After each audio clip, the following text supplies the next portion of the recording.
घरकुलाचे थकीत हप्ते मिळावेत म्हणून नगरपंचायत समोर धरणे आंदोलन।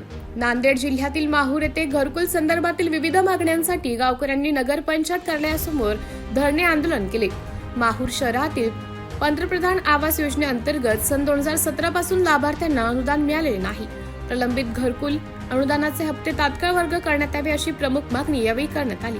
तसेच घरकुल योजनेतील कथित घोटाळ्याची सखोल चौकशी करून दोषी अधिकाऱ्यांवर कडक कारवाई करावी अशी ही मागणी आंदोलनकर्त्यांनी केली आहे। मागण्या मान्य न झाल्यास आमरण उपोषण करण्याचा इशारा लाभार्थी आंदोलनकर्त्यांनी दिला आहे।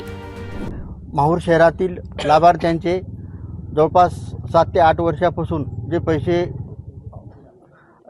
प्रलंबित आहेत त्याकरिता येत्या 2 मार्चला आम्ही पुन्हा आमरण उपोषण करणार आहोत।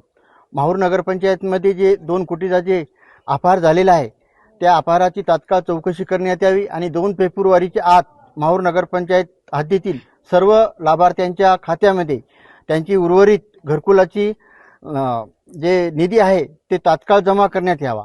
अन्यथा 2 फेब्रुवारीच्या पासून आमचं आमरण उपोषण सुरू राहील आणि कारवाई जोपर्यंत लाभार्थ्यांच्या खात्यात पैसे जमा होणार नाहीत तोपर्यंत आमचं उपोषण मागे घेणार नाही। लोकनायक न्यूज